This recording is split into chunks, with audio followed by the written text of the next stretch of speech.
everyone, and welcome back to another episode of the Rest Day with Jack Haig. This is another Vuelta España rest day. It's the second rest day of the Grand Tour.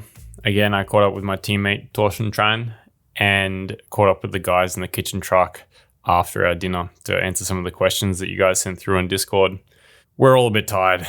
Vuelta's been really hard. If I compare the numbers between Tour de France and Vuelta this year, Vuelta definitely is much harder than Tour de France. We did more than 33 hours of riding in the first week, and that doesn't include the first two stages that we did. And then this week, I think we're around 28 hours, and it's been super hard. A lot of vertical meters done, a lot of climbing stages. Luckily, this week, the temperature has been quite a bit lower than the first week where we had some super high temperatures and hot weather. Unfortunately, the team hasn't really been doing so well after we lost 3 of the 8 riders that we had here. So we've been down to 5. It's been super hard trying to get into the breakaways, which haven't really been working out. Myself, I've been trying to sort of float around in the top 20 in GC, but I've also been looking for the breakaways and hoping I would be able to move up and get into close to that top 10 territory, but it hasn't quite worked out. Yesterday on stage 15, it was a super hard day. I probably did one of the hardest stages of a Grand Tour that I've done. We speak about the numbers a little bit during the podcast with Torsten, and I think for a lot of the guys, when I asked them about the best and worst moments of the second week, I think a lot of them said the worst moment was stage 15. It was quite hard. Now, Ben O'Connor is still in the lead of this year's Vuelta. I think maybe a surprise to some, but it's pretty cool to see him hanging on. It'll be interesting to see what Primoz and especially Enric Mas can do to try and take away the red jersey from him and to see who comes out on top. And definitely the final podium places, there's a lot can change. There's 3 quite hard stages coming up in this final week, and stage 20 being probably the hardest. But also tomorrow, stage 16, the day after the rest day, can always be a little bit difficult. Some people have bad legs. Some people didn't quite recover as well as they probably should have. So maybe we also see some time differences made there. Otherwise, everything else has been going pretty good. Yuri's been looking after me on the massage table. You guys have been keeping me entertained with some chats on the Discord. And if you guys have any more questions, I'm not sure if I'll have time to do another podcast in this Vuelta. We'll have to wait and see. Stage 21 is a time trial. Maybe the morning of the time trial stage, I can try answer some more questions and we can get a bit more of an insight from Torsten or anyone else in the team, maybe the bus driver, coach, Swanier, just shoot through some questions and I'll do my best to get them answered. I really hope you guys are enjoying these. I'm enjoying making them. I'm starting to get a little bit more comfortable reaching out to my teammates and sort of trying to get them involved. I'm really enjoying making them and I hope you guys enjoying listening to them. Until next time, talk to you guys soon and enjoy this rest day with Jack Haig.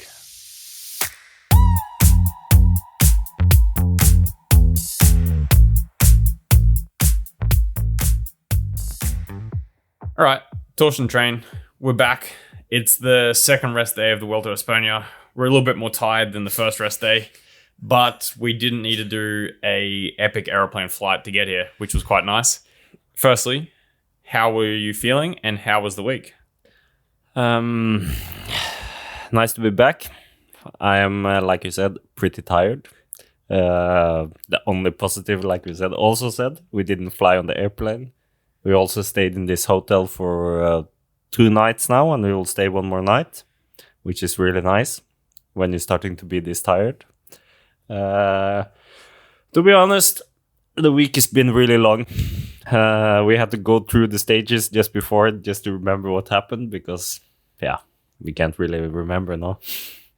The week's actually been shorter than the previous week in terms of time ridden on the bike. But in terms of how fast the days have gone past, it has gone really slowly this week. Yeah.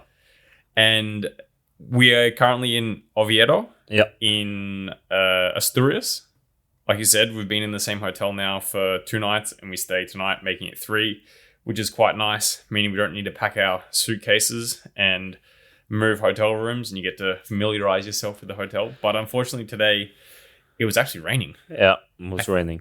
I think it's the first day that we've had proper rain for this Vuelta. I don't remember another day we've had rain actually during the race. No, No, I don't think we had any rain. Huh? But we had like maybe like just really humid air where we kind of got like a bit damp, but actual like rain we've never had. Yeah, like what was 2 stages ago, where some people had the rain jacket in the pocket, but it was when we came to the other side of the mountain, it was already sun. Huh?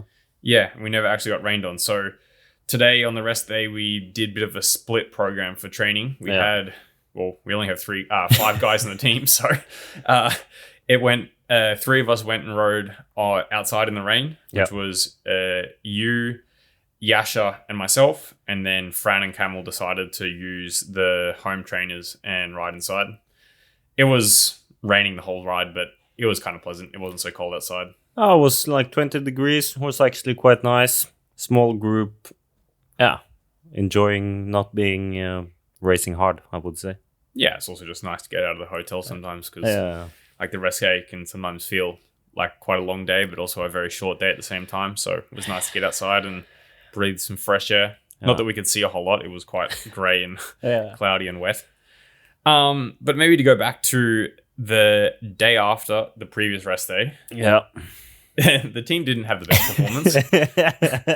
So I think to describe the stage, it was almost 160 kilometers with 3,200 meters climbing. But the major difficulty was after about 10 kilometers, we did about a 10 or 15 kilometer climb. It was actually quite hard. And the breakaway took a really long time to form. There was a lot of attacks on the climb. The breakaway didn't form until we went over the top, down the fast descent, and then we continued to attack each other for what felt like maybe an hour and a half. But most of the team had not the greatest legs after the rest day, and I found myself alone in the group. Now, the day after the rest day can be difficult for some people. Yeah. Now, your situation was a little bit strange because you actually got bitten by a bug and had a bit of a inflammatory reaction to it, so you weren't feeling great. And like I said on the last podcast, I was bitten by a bug, and it was not so bad the first day when I was bitten, but during the night it got a bit more swollen. Turns out I couldn't really breathe the next day, and the next day after that, so I was I would say not the most shitty legs I had in my whole life, because that was in the Tour de France last year, but was close to it. And then, this day is actually quite a nice region that we're racing in there. It was in Galicia. It was quite a nice day for riding the bike. It wasn't as hot as all the previous week in the south of Spain and in Portugal. And then we moved on to the Wednesday stage, which was just under 170 kilometers. And we actually did some laps where we started and finished in the same spot. And we did a couple of laps around the area. Yeah. Now, if I was to change cycling in the future, I would probably change it to not starting and finishing the same spot, but starting in one place so the race organizer can get start money from that town, maybe then doing 60 to 100 kilometers to another town, and then doing laps in this town. So then the spectators, you can see the race more often. For TV coverage, I think it's easier to do. Yeah. You can also make VIP areas, charge ticket entry for this area. And also, I think as riders, we all enjoy doing circuit racing. Yeah, I think it was really nice. And also, it was really a lot of people during the race. Also, before the start, it was full of people. So I think for everybody, it was like food vans, everything. I think as a spectator, you can really enjoy these kind of races. And I think also from a safety point of view, it actually helps a lot, because if you do laps, the riders can familiarize themselves with the circuit, with any road furniture that's on the circuit before you start going at the speed that we go when we get closer to the finish of the race. Yeah.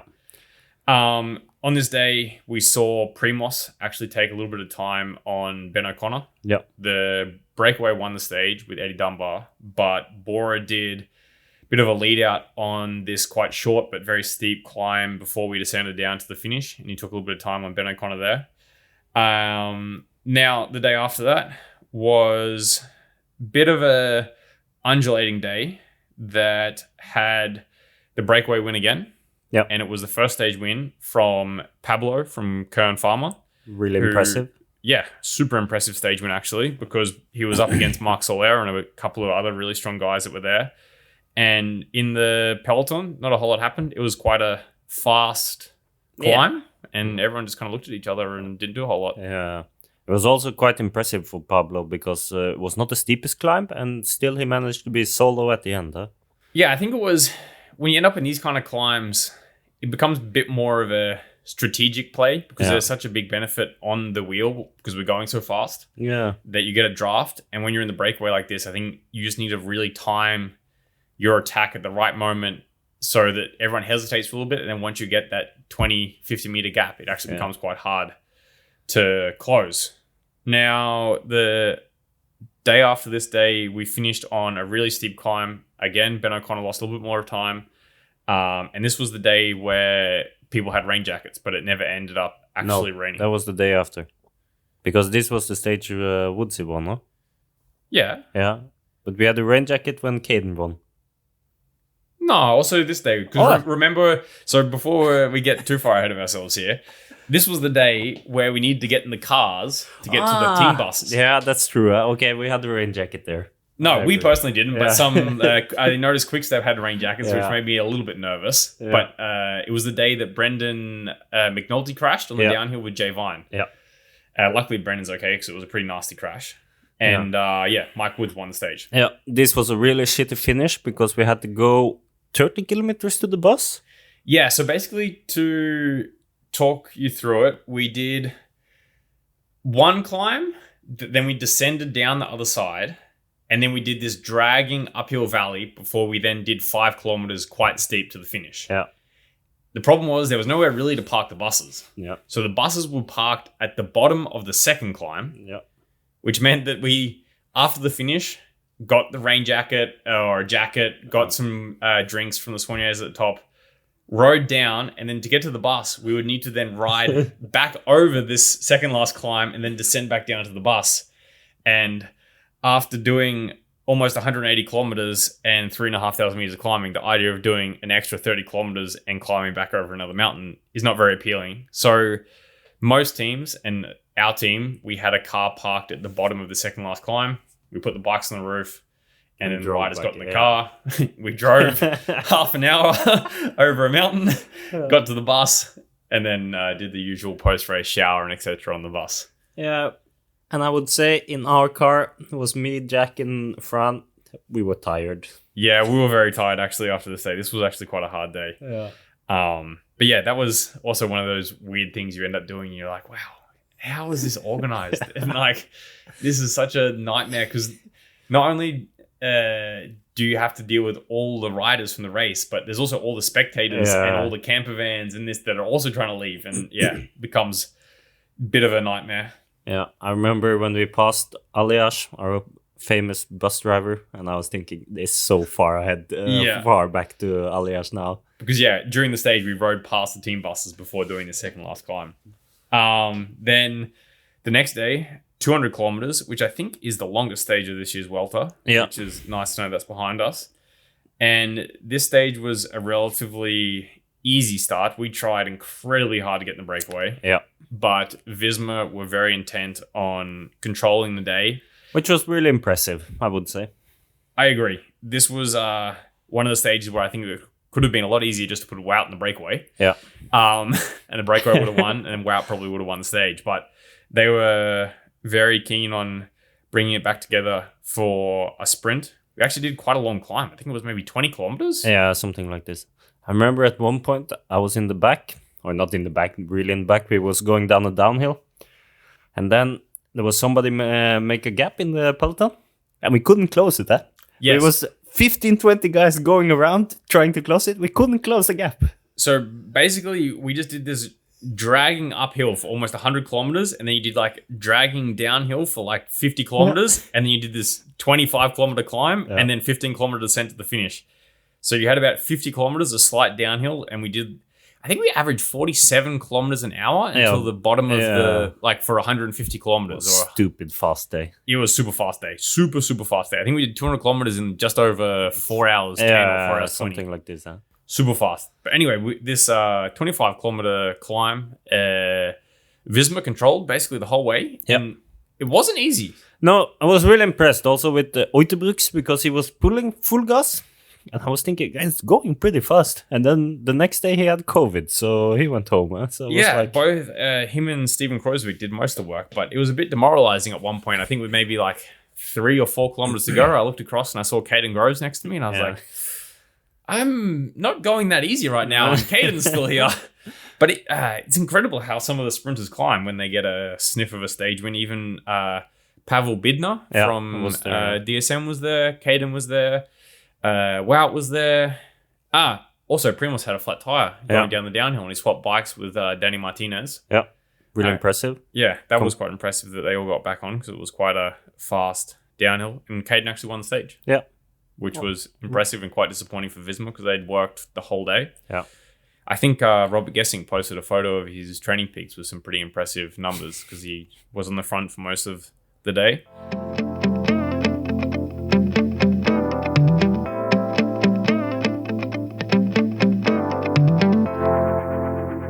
That brings us to yesterday. Yeah, which was, what I would say, a real difficult day. Yesterday was very, very hard. Yeah. It could have been really nice. Yeah. Because the Bora and Movistar looked like they wanted to control the stage. Yeah. There was a breakaway of maybe 5 or 8 guys up the road. And then we got to the bottom of the first major climb. The 2-3 teams had kind of blocked the road. Yeah, it was going really easy. Yeah, and then Mark Soler broke it all. Yeah, but he waited a super long time. Like, I was like, this is done. Yeah. Breakaway's gone. We're going to have a nice day. Bora and Movistar are going to arrive. We're going to go for the stage win. Super easy, no worries. And then next minute, I was doing about 450 watts for 20 minutes trying to hold the wheel up this climb with all the GC guys attacking. And then it just was chaos for the next 3.5 hours. Yeah, it was really... it was not a fun day, I would say. I think it's up there with one of the harder days that I've had on the bike. Yeah, like it's not that many days who have this high of an average power, I would say. Yeah, a similar day was the gravel stage in Tour de France, actually. Yeah. But it's different hard, because this one we had quite a lot of climbing, whereas that was more on the flat, just trying to hold the wheel.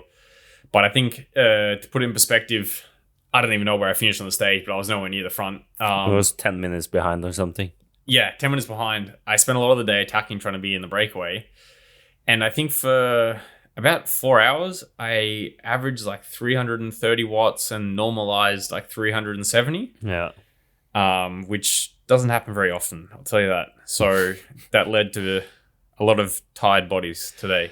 Led to an easy last climb for me and you. Yeah, I was quite cooked by the time I got to this last climb. And actually, maybe to talk about this, we were using, we were sponsored by Shimano. Yeah. We both had a 36 tooth small chainring and a 54 big chainring and an 1134 rear cassette. Yeah. Now, the 36 is not really meant to be combined with a 54. It's meant to be combined with a 52. But 5211 in the World Tour peloton doesn't really get you very far. I don't think you would made it down the downhill with that. No.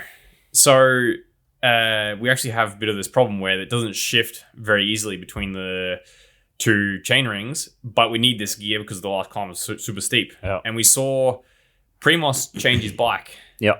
Now, I'd actually seen him testing this the same day that Woodsy had won.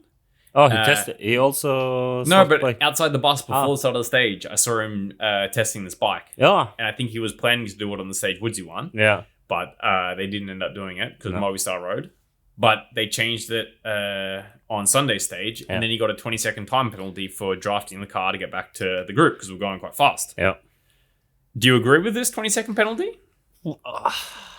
I don't know. I think I read somewhere that he regret changing bike when he got the 20-second penalty because it was not worth it at the end. Yeah. And I kind of agree with the 20-second penalty because it was like an elective bike change. Yeah. He didn't actually have anything wrong with his bike. Yeah.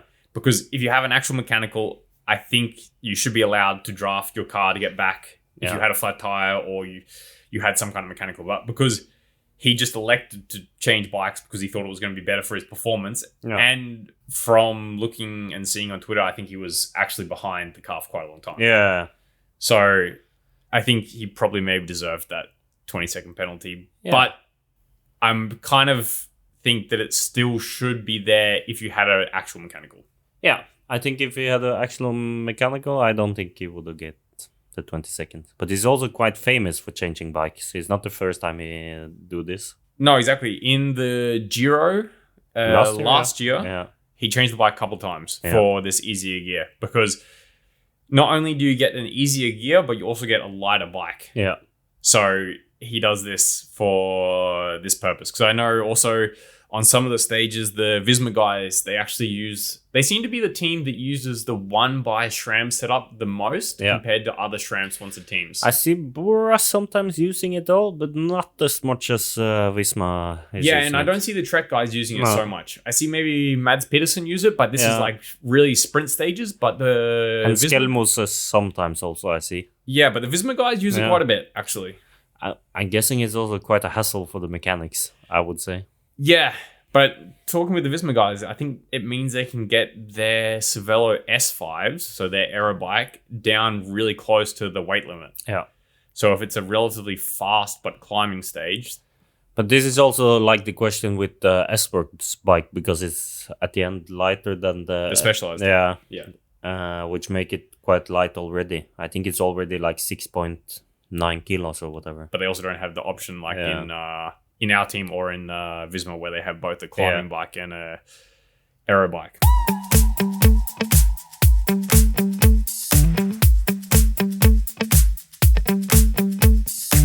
Now, we do have a few questions that people sent through on the Discord channel. We'll try to get through a couple of them now, and then we're going to head off to dinner, and I'll try and ask my teammates again at dinner a few quick fire questions. And so stay around for that. But I think some of the questions that we can answer here, could you briefly describe a typical day during a stage race? Okay, so I wake up at... First, every single day we get given a daily plan, which is basically... Tell us when to wake up. A PDF that basically dictates our life for that day. Yeah. So there it say when we wake up, when we go to bus... Yeah, what we do everything. When the stage starts, how far it is from the hotel to the start of the stage. Yeah, and back to the hotel again. Yeah. So this PDF we get given the night before. Yeah. We haven't got the new one yet, but it will probably come soon. Yes. And then this basically dictates the time you wake up. Yeah. So then in Vuelta, it's quite simple. There's not many days you need to wake up early.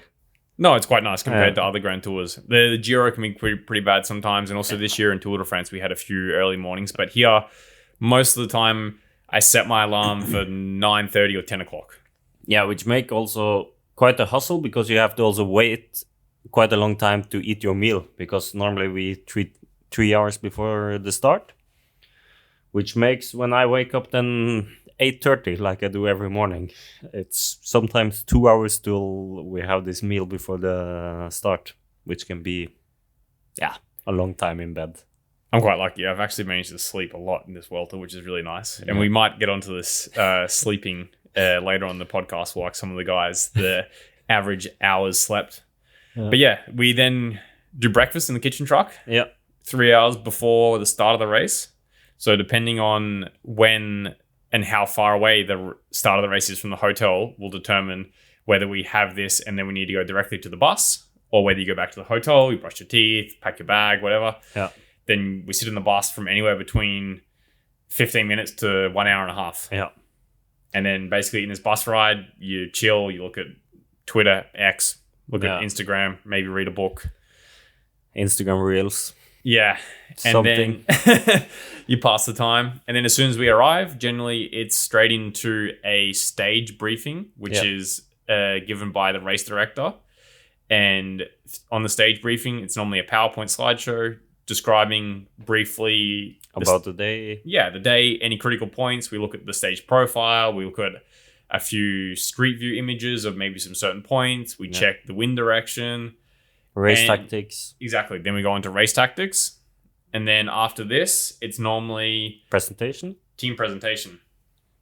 You want to go run us through this? Yeah, it's nothing special. We go to the we go to the sign-on. You stand there. Sometimes it's quick, sometimes it's long. You often do an interview afterwards. Yeah, so the media at the race, they have a special mix zone after the sign-on, and this is where they can get sort of media grabs from riders before the start of the stage for predictions or any interviews that they might want. Go back to the bus. Yeah. We have quite a good time because we're not the best in GC anymore, which means we often have 50 minutes from the presentation to the start. So the team presentation is ranked from worst GC goes first, and then best GC goes last. Yeah. So AG2R at the moment with Ben O'Connor, they go the closest to the start of the stage. Yeah. So after presentation, you watch more Instagram. Maybe do some warm up on the rollers. It all depends on what the goal of the day is and how hard the start is actually.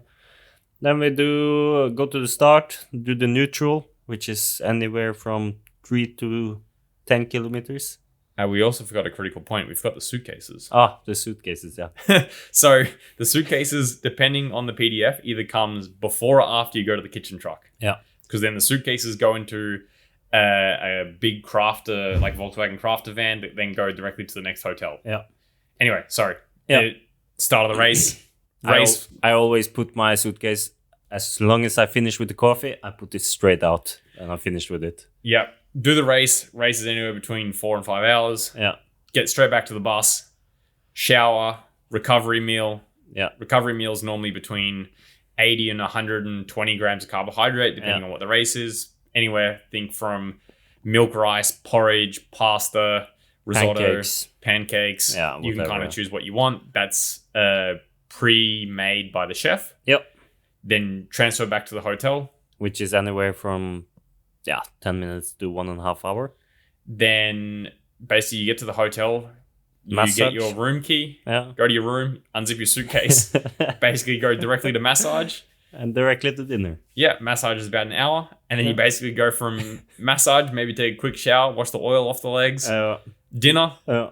And then you're in the room and it's 9:30 and you're like, better go to sleep pretty soon. We actually had the luxury this week that we always get asked, do you want therapy? And I think everybody in the team say no because we would rather go earlier to dinner. Yeah, so basically how it works is everybody gets about a 1 hour massage, and then if anybody needs any extra physiotherapy treatment, it's normally half an hour. Yeah.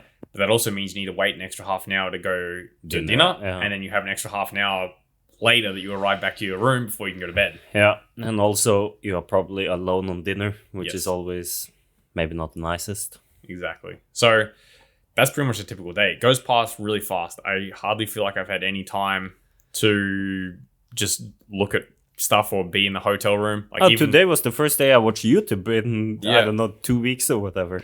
Exactly. And even trying to find time to fit in recording this is hard. Yeah. Talking of which, we need to go do a meeting now. So we're going to go run through all the stages of next week. Yeah. Have a look at some particular stages that we can target for maybe breakaways. I think me and Jack will target the same stages. Yeah. The hard ones. Which is every day.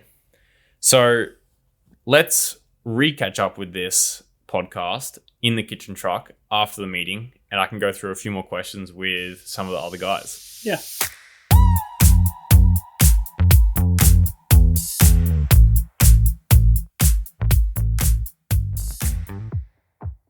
All right, we're back in the kitchen truck. We've just finished dinner on the rest day. We're going to do similar questions to last time. Best and worst moments, but unfortunately, I'm not sure many of us have many best moments, but we might have quite a few worst moments. So let's start with Yasha. Best and worst moment of the second week of Vuelta España this year. Actually, I don't have a good moment. I was suffering all the week fighting for Gruppetto, and the worst moment was actually yesterday.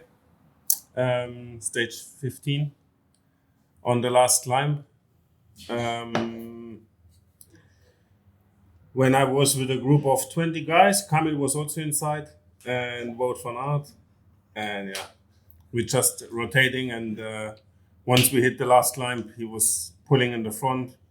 And we were all suffering behind with 400, 420 watts. And he was just spinning the legs. This is Wout van Aert you're talking about, right? Yep. So Wout van Aert created your worst moment of the second week of Vuelta a España. Yes. All right. Torsten, best and worst moment? I don't really have any good moments, but my worst one was on stage on the Wednesday when Kamil dropped me in the uphill. I was really thinking, now I go home. All right. Camel, best and worst moment? Like they say, I don't have a best moment, I think, this week. But the Yasha described actually pretty well what was my also worst moment. Stage 15, last climb, when the Wout was pushing on the climb, was definitely one of the worst moments. All right. The Neo Pro, the first Grand Tour, he's past the milestone of doing the most race days consecutively in a row. Fran, best and worst moment? Stage 11, both best and worst. I made it to the breakaway, and then the worst was exploding and barely getting up the last climb. And having cramps for like 10 minutes on the flat, pushing 200 watts. So yeah, this. Now, my best and worst moment, I'm thinking the best one was, because we were in the kitchen truck, tiramisu dessert. Quite good. Oh, that was good. There we go. We found the best moment, tiramisu dessert. And then... And the burger before the rest day. This was one of the best moments. Yeah, so normally we have special dinner the day before the rest day, so after the final stage of the week. And this week was hamburgers, which I think everyone enjoyed. And last week we just had wraps because we needed to do the aeroplane flight. Maybe, what'd you have on your burger? Beef meat. It was amazing. One of the best burger I ever ate in my life. Maybe I needed actually this to have something special like this after such a hard day. How many hamburgers did you have? 2. Yasha, how many did you have? 2. Oh, I thought you had 3. What? I took the potatoes.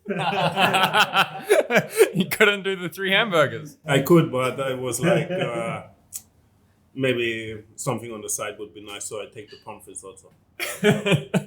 So most of us are using the Oura Ring, and I thought it'd be interesting to get everyone's average hours slept and least and most hours slept for the first and second week of the Grand Tour. I did first week, I had an average of 8 hours, 33 minutes slept, with the least amount of sleep being 7 hours, 55, and the most 9 hours, 9 minutes. Torsten?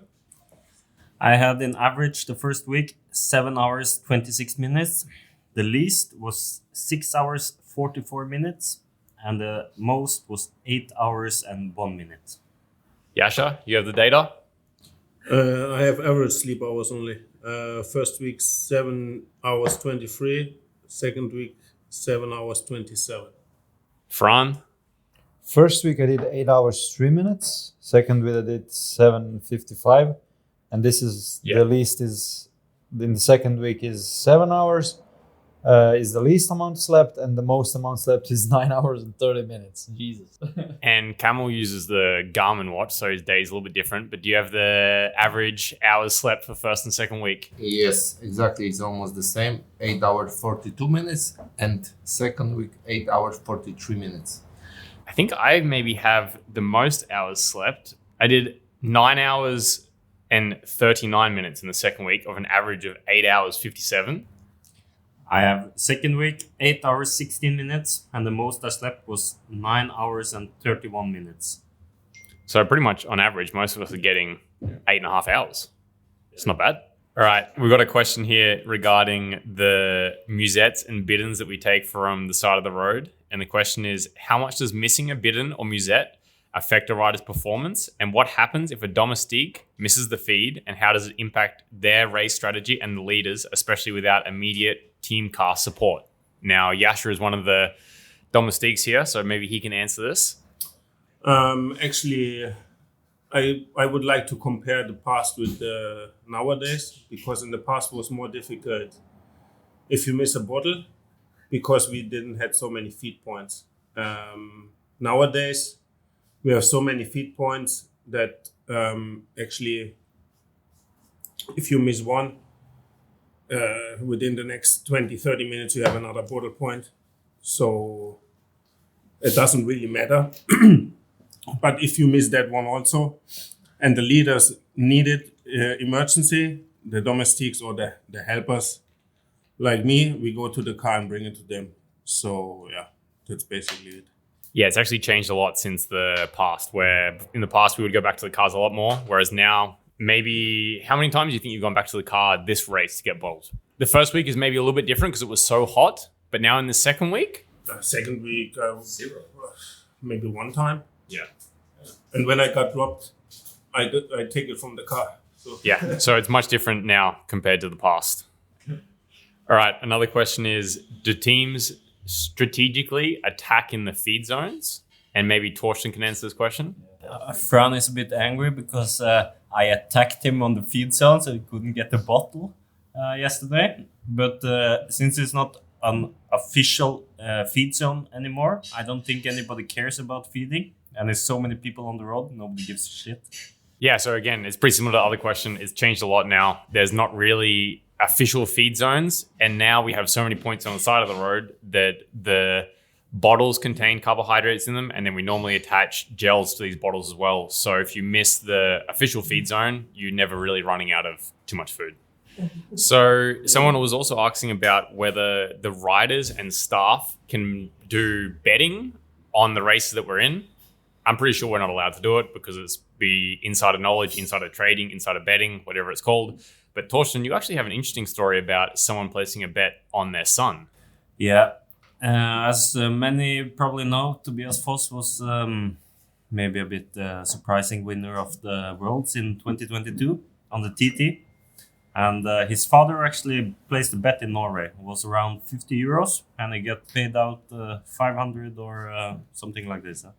But finally, we're not allowed to do any betting on ourselves. Otherwise, I think it would be quite easy to fix some of the results and make a lot of money, but this would be illegal. We had another question about the heat adaptation. The first week was super hot. The second week hasn't been so hot. Now, both Torsten and Camel did some form of heat training here. Now, what did you do, Torsten? I do 50 minutes on the rollers with quite a lot of clothes. And then, after the 50 minutes, you lose like 3 kilos of fluid. So it's quite not a nice experience, I would say. And Camel was just explaining that he did a jacuzzi, and Fran was pretty quick to point out that going to the spa and having a spa date with your wife doesn't count as heat preparation. But what did you actually do, Camel? After the ride on the bike, I did 30 minutes, like on around temperature 38 degrees for 30 minutes, and that's all, basically. But I'm not sure if it's helped. This was going to be my next question. Do you think it helped? For me, I don't really make a difference in the big world. I think the only thing is helps a bit with the altitude effect, since I was in altitude before Vuelta. But for heat adaptation, I don't know. Okay.